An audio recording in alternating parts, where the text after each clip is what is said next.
Magandang umaga po sa inyong lahat.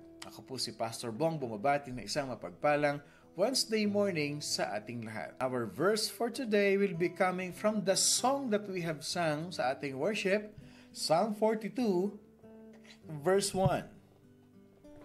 As the deer pants for streams of water, so my soul pants for you, my God. Again, Psalm 42 verse 1, as the deer pants for streams of water, so my soul pants for you, my God. Thank you, Jesus, for giving us a desire for our soul that is always longing for your presence.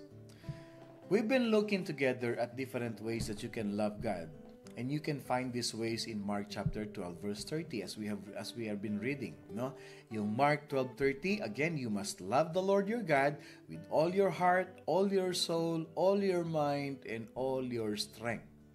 We love God in all four of these ways. Mahal natin ang Panginoon Diyos. Itong apat na bagay na ito.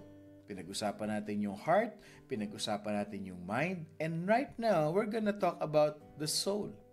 Each of us, mga kapatid, each of us can move more naturally towards one than the others. Ibig sabihin nito, bawat isa sa atin ay meron tayong kakayanan na dun tayo malakas. Malakas tayong mahalin ng Panginoon Diyos in the way that by our soul, we are more servant.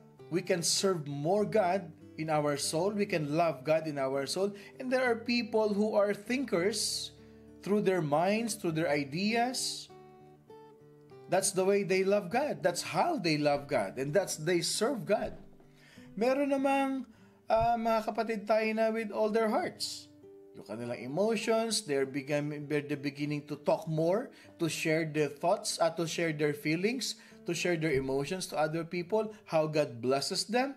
Sineshare nila yun and it becomes a blessing to many people kasi na-encourage, nakaka-inspire. Yun yung mga heart people na pinag-aralan natin. Now, God has shaped us primarily to what? Itong apat na to. Ginawa tayo ng Panginoon Diyos to be a talker, to be a feeler, feeling, to be a thinker with our minds, and a doer. Okay. Talkers most easily love God with their hearts. Sabi nga natin, konting review lang. Feelers, they love God with their souls. Okay? Yung kanilang emotions, yung how they feel, they love God with their souls. At yung thinkers naman na pinag-usapan natin kahapon, thinkers, they love God with their minds. Kaya nga, isang taong mapag-isip, thinkers have these brilliant ideas, amazing ideas in their life, in their minds. Ano nangyayari? When they accepted the Lord Jesus Christ, they have this interest, their thirst, their hunger in reading the Scripture. Kasi itong mga taong mahilig mag-isip, yung mga bookies, they love to read books. Obviously, pag tumanggap kay Lord dyan, yung hunger nila, dadaan nila sa pagbabasa ng Bible. At maganda na rin kung pag binasa yung Bible, sinishare yung kanilang thoughts, yung kanilang natutunan sa Bible. And what else? Doers. They love God with their strength. Yan yung makikita ninyo na pagpasok ng church, yan yung mga nakikita mo nagliligpit ng silya, nagpe-prepare ng table, nagbubuhat ng setup, naglalagay. They love God with their actions. Yes, yung apat na yan eh. So today we're going to focus on the feelers. Okay? Loving God with their souls. Okay? These people who are strongest at loving God with all their soul. Dito naman sila malakas. Okay? Dito sila malakas with all their soul. Okay? Lagi po natin tandaan, okay, that this world cannot stand just on communication from talkers or consideration from thinkers and contribution from doers. We also need the compassion of the feelers. They are the ones who love God best with their souls. Ito yung makikita niyo mga taong maawain. Ito yung mga taong matataba ang puso, mga charity works, because They love God with how they feel towards others. Sila yun. Sila yung mga compassionate people.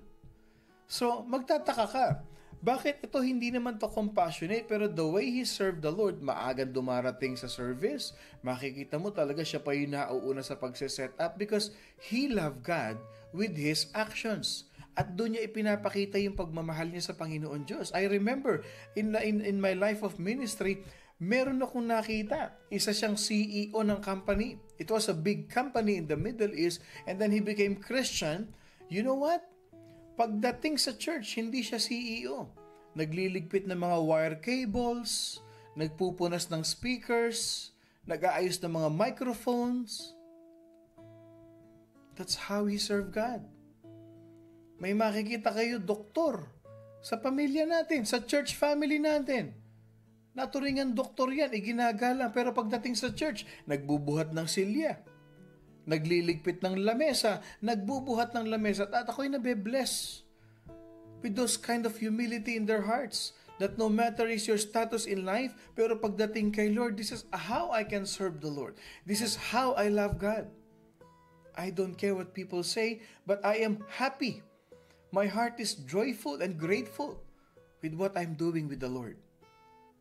Etong mga feelers na ito, they are so compassionate. The word soul, mga kapatid, okay? Because ito yung we have compassion for the lost soul. Parang soul to soul ang pag-uusap dito. I am compassionate person. I love souls. My heart, my soul is longing for Jesus. And never ever forget, mga kapatid, si Jesus Christ, He died on the cross for the soul of the world. Kaya pag nakuha mo yung tibok ng puso ni Jesus Christ, pag naramdaman mo yung soul ni Jesus Christ, yung spirit ni Jesus Christ na bubuhay sa iyo, which is very compassionate, hindi ba? In the New Testament, nalungkot si Jesus Christ nung tinignan niya yung mga tao. Sabi niya, they are like a sheep without a shepherd, wandering around. Yung compassion ni Jesus Christ. At yung apat na yan, mga kapatid, we've seen these four things. Loving God through the life of Jesus. Importante yung being compassionate. Yung loving God with all our soul. Na dapat magkaroon tayo ng compassionate sa maraming kaluluwa. Just yesterday, nag-evangelize kami ni Kuya Botong. And we've seen there's a lot of people talaga na kailangan ng Panginoon. And praise God! An 80-year-old lady accepted the Lord, who is longing, missing sa mga namatay niyang anak. At gusto niya makasama. Tinanggap si Lord. If we're not gonna be compassionate with soul, how are we going to reach people and unite them with Jesus Christ? Church, the word soul, yung salitang soul na yan, is used many different ways in the Bible. Yes, but most of the time, it is used as a synonym for emotions. Bakit? Tandaan natin, our soul is composed of will, mind, and emotions. Yan ang bumubuo sa ating soul. Mind, will, emotions. Yan yung mga emotions natin na yan. Bakit tayo na magiging masaya? Bakit tayo nalulungkot? Yung soul natin na nagre-react. Yung body natin, nagre-response lang yan sa inuutos ng soul. Our body is just a vessel to express what the soul feels.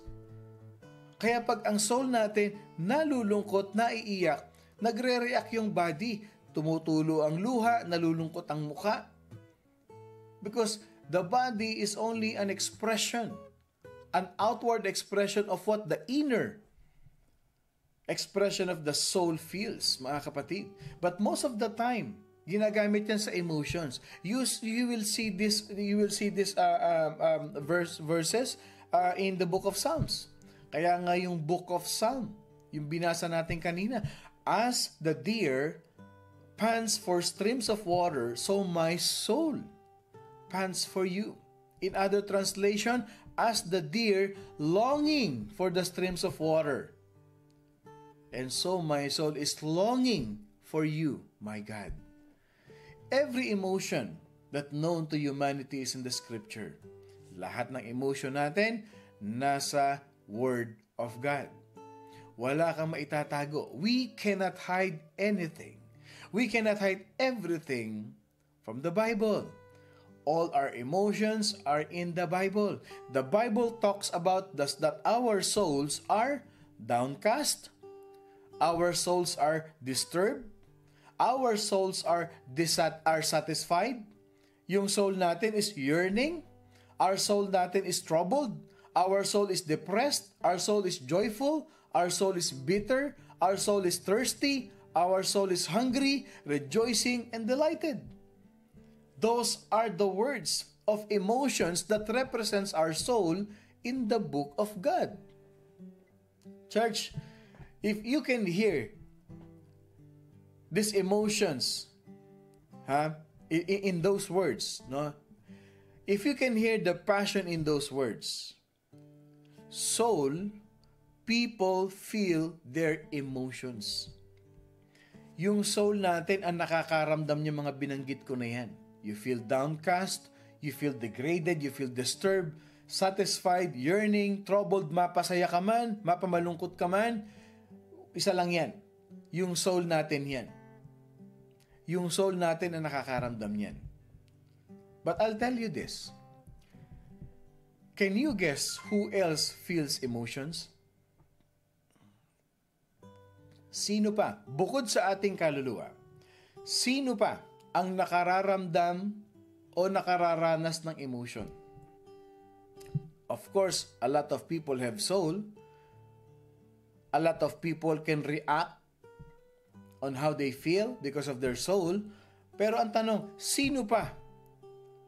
Can you guess who else feels emotions? Si Lord. Si Lord. God can feel emotion. Why? God, He gets angry. In the Old Testament, you will see God was so angry. God is happy. God is sad. And everything in between them, mga kapatid. You have emotions. Why? Because we were made in God's image. Yun. Meron tayong emotion. Why? Because we were created with God's image. Si Lord may emotion din. Ano sabi ng New Testament? Do not,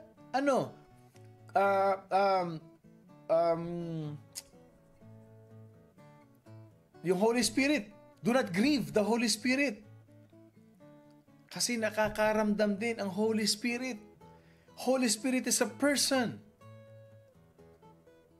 Do not grieve the Holy Spirit. Nararamdaman, the Holy Spirit is a Spirit of God. If you feel angry, if you feel sad, if you feel happy, He can feel also. Because His Spirit is within us. Church, I tell you this, God is passionate.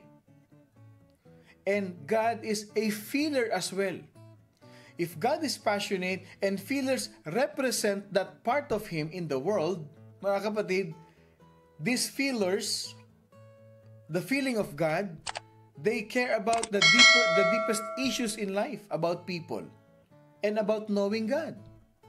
They can empathize with others. They can empathize with people's pain and problems. Ito yung mga compassionate. Ito yung mga feelers ng church. Na nararamdaman nila, they were given a gift of compassion to people. Ito yung mga taong lalapit sa iyo. Alam mo kapatid, God is speaking to my heart that I will pray for you. I want to pray for you. Not even asking what you feel, not even asking what is your situation, your condition, but she has this compassion. Naramdaman niya eh. Kasi that is how he or she serve God. That is how he love God. Ano ibig sabihin ito? Yang mga tao na yan na binigyan ng ganyang gift, okay? Lalapit sa iyan, can I pray for you? Ipagpe-pray ka niyan. Tapos magugulat ka na lang, you are in tears. Bakit? Kasi yung prayer niya, tamang-tama doon sa nararamdaman mo. Hindi ganito ha, kapatid. The Holy Spirit lead me to you kasi may problema ka daw. Share my problem to me. Share your problem to me. Tapos saka tayo mag-pray. It's the other way around. You don't even ask for her problem. You don't even ask for what she is suffering. If she shared it to you, kung i-share man niya yun sa'yo, then praise the Lord and keep it within the two of you. Pero yung compassion spirit ni Jesus Christ, lalapit ka sa Kanya, can I pray for you? Without even asking. Di mo na kailangan itanong. Si Lord na nakakaalam nung ginamit ka lang ni Lord para ipag-pray siya. Kaya be aware. Be aware. Yung iba ginagamit pa, sinabi sa akin ng Holy Spirit, tanungin ko ang problema mo eh. No? That's not true. Kasi alam na ng Holy Spirit yung problema niya. Alam na ni Lord yung problema niya. All you have to do is to be a vessel of God's blessing to pray for that person. Ipag-pray mo. The Spirit of God can empathize with other people's pain. With other people's problems, mga kapatid. Ano sabi ng Ephesians chapter 4 verse 32? Be kind and compassionate to one another, forgiving each other just as in Christ God forgave you. Be kind and compassionate. Church, ito yan eh. Ang tawag natin dyan mga feelers. Feelers offer God's compassion to the world. Yan ang binibigay ng mga feelers, o mga compassionate people, believers of Jesus Christ. They offer God's compassion to the world. But just like every other personality, they have their weaknesses. May mga weaknesses din ito. Ito na yung downfall. Feelers, sometimes, they are tend to be manipulated by their moods. Instead, they need to let God lead them. Sometimes yun yan, yung over-compassion. Yung over-compassion, yung over-feeling na minsan, ang tawag dyan, hindi over-feeling. Ang tawag dyan, OA. No? Kasama na yun. They are tend to be manipulated by their moods. Pag feeling niya maging compassionate, then go. Pag feeling niya bad trip siya, then I will stay, I will not go. Pero hindi ganun yun. Hindi ganun yun. Sabi ng Galatians 5:16, let the Spirit direct your lives, and you will not satisfy the desires of the human nature. When feelers are led by God's Spirit, they still have feelings, but they are not controlled by their feelings because they are led by the Holy Spirit. They let God's Spirit lead them in deciding which feelings to follow and which is one to resist. Though meron tayong gift of compassion, meron tayong gift of feelings, never ever forget, do not be driven or be manipulated of how you feel. Instead, let your feeling be directed by the Holy Spirit. And if you are a feeler, you have to be a Spirit-led feeler. Let God guide you to share with the world the passion that He has given you. Minsan, pag over-emotion o a feeling, hindi na rin maganda. Hindi na rin maganda. Minsan ay nagiging sobrang righteous na. Sobrang righteous na. Even sa pagde-decide, feel ko ganito. Feeling ko lang ha, feeling ko lang. May mga ganyang maririnig ka eh. Ano sa palagay mo kapatid? What should we do with this ministry? Ako, feeling ko lang ha, kasi feeler ako eh. Feeling ko lang, no. No. You allow the Holy Spirit lead you. You don't allow your feeling lead you. Though you have been given a gift of feeling, you're a feeler, but you submit to the order, to the leading of the Holy Spirit. Submit ka pa rin. Submit ka pa rin. Kung anong feeling, kung anong leading ng Holy Spirit, yun ang masusunod, hindi yung feeling mo. Kasi most of the time, yung feeling na yan, naku, always puts us in trouble. So, few questions that I will leave to you before we end, mga kapatid. Number 1, how has God, used a feeler, or a soul person, or a compassionate person to minister to you? May na-encounter ka na bang ganyan? Yung a soul person, a compassionate person na nag-minister to sa iyo? And how did he minister to you? Using his soul, compassion, feeling of loving God. Naramdaman mo ba na nung sobrang down ka, nilapitan ka agad niya, pinag-pray ka niya, niyakap ka niya na mahigpit, at ang sabi niya sa iyo, I can feel your trials. I can feel what you've been going through. Kapit lang kapatid, God loves us. God loves you. Yung wala ka pang kinukwento, wala ka pa sinasabi, pero naramdaman na niya yung bigat ng puso mo. How many of us here have encountered those kind of person? And how many of us here are that kind of person? Yung hindi mo na kailangan tanungin, yung nilid ka na lang ng Holy Spirit na lapitan mo yung taong yun. Habang nagpe-praise and worship, habang nagmi-minister ang pastor, habang nag-altar call ang pastor, tinulak ka ng Holy Spirit, lapitan mo yan, yakapin mo, ipag-pray mo. And then later on, makikita mo, umiiyak na lang yung kapwa mo. At sasabi niya sa iyo, salamat kapatid, I needed that prayer. I need that. Because your soul is the soul of Jesus Christ.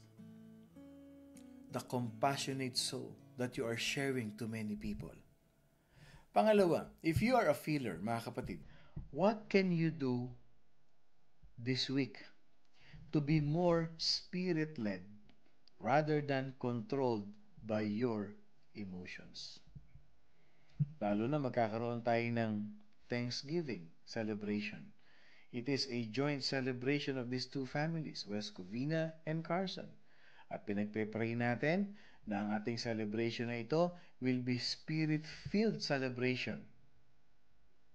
Na ang bawat isa ma-purify, ma-sanctify sa pagsasama natin, na si Lord lang ang itinataas, walang any negativities, walang kung anuman. If you are a feeler, how can you do this week to be more spirit-led rather than controlled by your emotions? And lastly, mga kapatid, if you are not a feeler, okay, primarily you're not a feeler, at meron ka ibang gift na para sa iyo, what steps that you can take this week to love and worship God with your soul? Kung hindi ka feeler, hindi ka binigyan ng gift na yan, however, you can also serve and love God with your soul. Ano ang pwede mong gawin? Ano ang pwede mong gawin? Ano ang dapat mong gawin? What are the steps, ways that you can do to love God with your soul? O tip ko sa inyo, be compassionate. Be compassionate. The compassionate heart of Jesus should always lives and resides in our heart. The moment we accepted Jesus as our Lord and personal Savior, tandaan mo, sinabi natin, pumasok ka sa puso ko. Come into my heart, come into my life. So if Jesus resides in your heart, His compassion will manifest in your life. Instead of anger, instead of selfishness, instead of anger, bitterness, jealousy, ano ang lumalabas sa puso? Compassion. Ano lumalabas sa puso? Love. And you can serve and love God with the heart of compassion, with the heart of forgiveness, and with the heart of what? Serving the Lord. I hope and pray na meron tayong natutunan sa pangatlong pinag-aaralan natin. At bukas, love the Lord your God with all your strength. At maging excited kayo sa Friday as we wrap up our series itong week na ito. Matindi yun. It is a very powerful revelation to us. Ang panalangin ko lang mga kapatid, lahat ng naririnig natin sa morning devotion, simple lang, i-apply natin sa buhay natin. Ako po si Pastor Bong, bumabati ng isang mapagpalang Wednesday morning sa ating lahat. Laging tatandaan, love the Lord your God with compassion. Be compassionate. At huwag kakalimutan, we are blessed by God.